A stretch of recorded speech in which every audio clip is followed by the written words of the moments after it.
NPC qui sont autour de vous, mais je vais donner des détails que vous ne saurez pas forcément en jouant au jeu.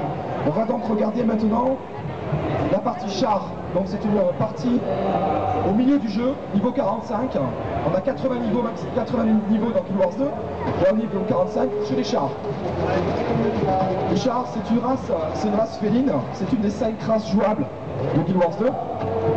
C'était en fait des ennemis dans Guild Wars, ils combattaient les humains dans la région d'Ascalon, et on se retrouve 250 ans plus tard, les chars sont alliés aux humains dans le combat contre les dragons ancestraux. Les dragons ancestraux qui ont dormi pendant très longtemps se réveillent. C'est des dragons, ils ne sont pas contents du tout, et en fait ils s'en fichent un petit peu des 5 races qui sont là, ils vont tout détruire. Ils ont déjà commencé en fait. Si vous regardez la carte du monde, vous pourrez voir déjà les dégâts que les dragons ont fait. Donc les 5 races doivent s'allier et combattre cette menace. On voit ici un guerrier, char. C'est une des 4 professions parmi les 8 que contient le jeu. On en a 4 qui sont jouables ici. Le guerrier maîtrise beaucoup les armes. Ici, l'arc. Alors vous pouvez le voir, on a fait en sorte que Guild Wars 2 est un jeu très visuel. Vous utilisez les compétences, qui est le même système qu'on avait dans Guild Wars, mais ce qui change énormément ici, c'est que vous voyez ces compétences. Elles ont une manifestation bien graphique, elles ont une identité. Tout ce qui est feu, c'est rouge, et on voit bien, on voit les choses brûler. Là, on vient de changer d'arme, on est passé d'un arc au hache, double hache, une dans chaque main. Vous voyez là, il vient de faire un stomp, il vient d'écraser le sol, ce qui permet de knock les gens autour de lui, ça se voit très bien. Vous pouvez aussi énormément personnaliser votre personnage dans Guild Wars 2. Alors, vous pouvez lui changer ses armures, ses armes, il y a tout un tas de caractéristiques.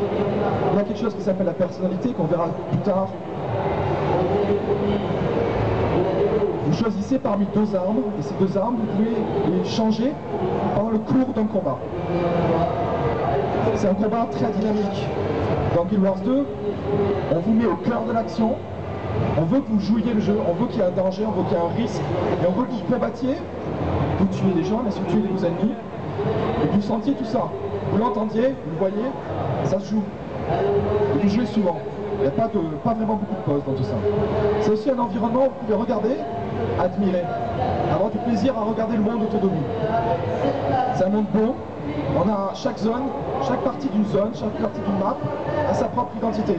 Ici on retrouve quelque chose qu'on avait vu dans Eye of the North, l'extension et le 4e chapitre du jeu Guild Wars.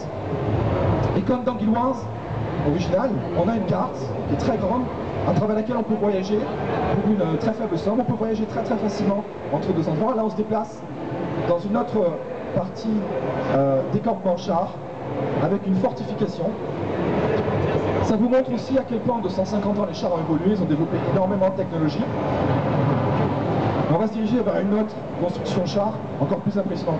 Un petit détail amusant, ce qu'on vient de voir, la zone qu'on vient de voir juste avant là. Si vous jouez, vous allez à cet endroit dans la démo, vous pourrez choisir quelle activité s'y trouve. Les joueurs parlent à des personnages là et choisissent qu'est-ce qu'on va y faire, quel type de combat, quelle créature on peut affronter. C'est un système de vote. En fonction de quantité de gens qui votent pour quelque chose, une activité particulière va se passer. Alors là, on est à un autre endroit, on regarde la map encore, la carte gigantesque de cette zone-là. C'est qu'une partie du monde de la Tyrie, dans Guild Wars 2. Et ce qu'on va bientôt voir, là, à l'intérieur de cette structure, c'est un élément essentiel de Guild Wars 2 qui s'appelle les événements dynamiques. Dans le monde de Guild Wars 2, on n'a pas de quête, on n'a pas de personnages qui ont un point d'exclamation vert sur leur tête et qui vous disent venez lire le texte et je vous expliquerai qu'est-ce qu'il faut faire. Dans Guild Wars 2, on se retrouve au cœur de l'action. Là, on vient de rentrer dans la construction char qui est attaquée par les serviteurs des dragons qui veulent conquérir cet endroit-là. Et les chars doivent le défendre. C'est ça l'événement dynamique. Vous devez participer au combat pour défendre. Voilà comment le combat se passe.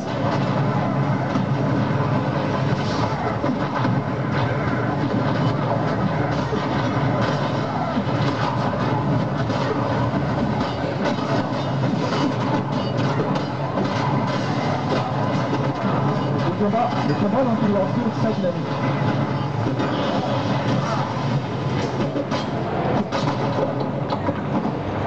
Le combat dans Guild Wars 2 est très dynamique, c'est visuel. Quand un sort est activé, vous le voyez au fond là-bas, les dégâts de feu qui sont faits.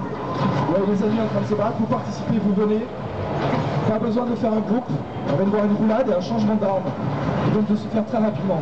Pas besoin de faire un groupe, tout le monde participe à un événement dynamique. Et quand vous réussissez, quand un événement dynamique est accompli, terminé, tout le monde gagne des récompenses de la même manière. Il y a 3 niveaux de récompenses, mais tout le monde gagne quelque chose. Il n'y a pas du tout cet esprit où si quelqu'un vous aide dans un événement dynamique, il n'est pas en train de vous voler quoi que ce soit, du loot, de l'expérience ou quoi que ce soit. Et là on se déplace vers votre premier dragon, le premier dragon Guild Wars 2 que vous verrez, qui s'appelle le Destructeur. Remarque amusante, c'est pas, il est dans adolescent, il n'est pas adulte encore. Ce sont des dragons de niveau moyen. Et donc là on se retrouve dans un autre événement dynamique qui consiste à combattre ce dragon-là. Tous les joueurs, on en a à peu près une vingtaine, doivent collaborer ensemble et essayer de tuer le Destructeur.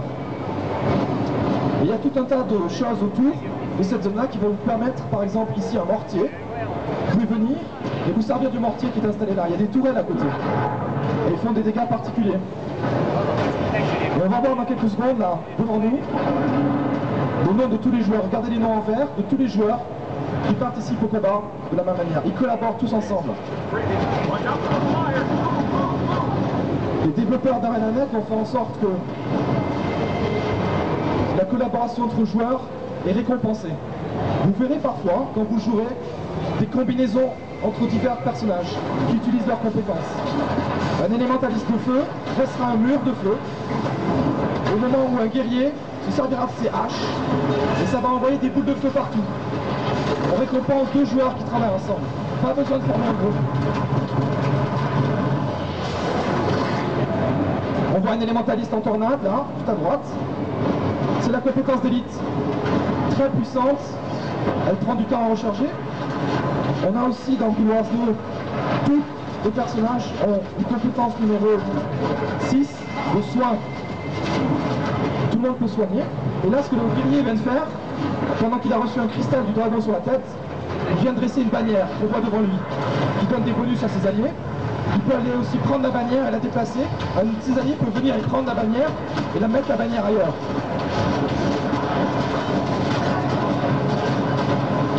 Vous voyez aussi sur la boussole, en bas à droite, le petit cercle, vous voyez des têtes de mort. Ce sont vos alliés tombés au combat, ils sont par terre. Vous pouvez vous approcher d'eux et les ramener au combat. N'importe qui peut faire ça. Et quand vous le faites, en fait, on vous donne même des points d'expérience.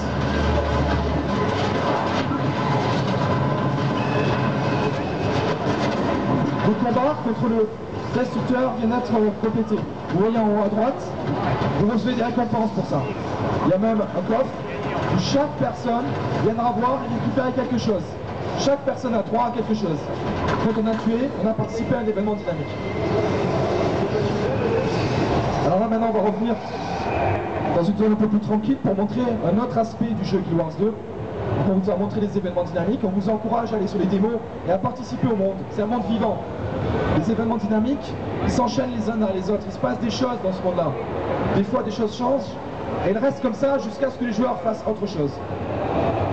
Mais là, on va regarder l'histoire personnelle de Guild Wars 2. Donc, dans Guild Wars 2, comme dans le jeu original, l'histoire est importante pour nous. Et en fait, elle commence quand vous créez votre personnage. Quand vous créez votre personnage, vous définissez l'histoire de votre personnage. D'où il vient, qu'est-ce qui lui est arrivé, quelles sont ses aspirations, qu'est-ce qu'il veut faire dans la vie. Et tout au long du jeu, la trame du jeu, c'est en fait cette histoire personnelle qui va vous amener à la fin à combattre un dragon en particulier. Le dragon mort-vivant, Zaytan. Un des grands dragons qui sont en train de faire des dégâts monstrueux dans le monde de Team. On a aussi fait en sorte dans Guild Wars 2 qu'il y ait tout un tas de choses qui vous permettent de personnaliser votre personnage. Je crois que plus tard on va montrer les teintures, par exemple, à quel point on peut changer les pièces d'armure. Chaque pièce d'armure a 3 morceaux qui peuvent avoir des teintures, on peut changer leur couleur.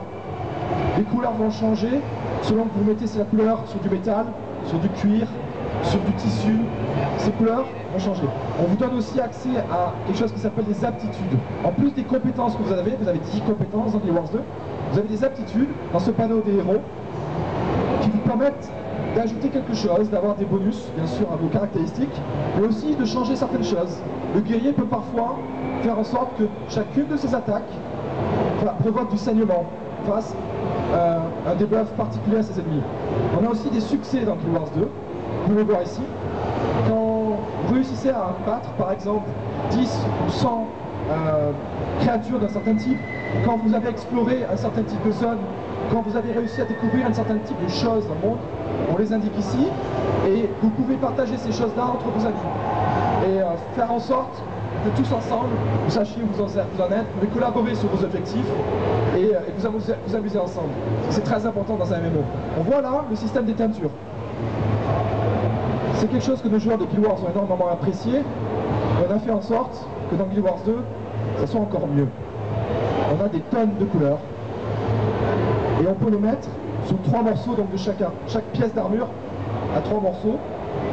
Et la façon dont les couleurs sont appliquées sont très différentes selon que c'est du métal ou autre chose. C'est qu'un des aspects de la personnalisation. Il y aura d'autres choses qui seront introduites ici, dont on parlera nous que plus tard. Il y a ici la rose que vous voyez là, dans la fenêtre, c'est le système de personnalité de Guild Wars 2. Quand vous définissez vos personnages, vous définissez quel genre de personnage il est. Est-ce qu'il est agressif? Est-ce qu'il est plutôt baratineur? Est-ce qu'il est plutôt quelqu'un de charismatique, etc. Et en fonction des actions que vous faites dans le monde, il y a des 3 caractéristiques de personnalité qui vont changer. Alors on a fait en sorte que c'est jamais définitif. Vous pouvez être à un moment donné agressif, de votre histoire à un moment donné agressif, et puis changer d'avis et être plutôt charismatique plus tard dans votre histoire. Tout est ouvert pour vous. On ne vous emprisonne pas dans un choix.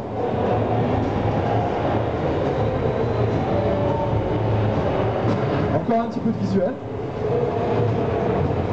Les personnages autour de vous, dans le monde, les personnages non joueurs, les autres chars ici, un golem à droite, ils vivent dans ce monde. Ils bougent, ils font des choses, ils parlent.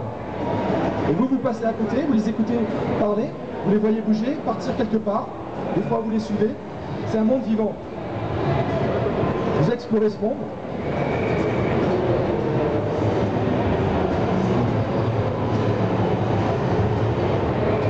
Une fois de plus, on a écouté les joueurs Guild Wars qui nous ont dit que le monde était magnifique.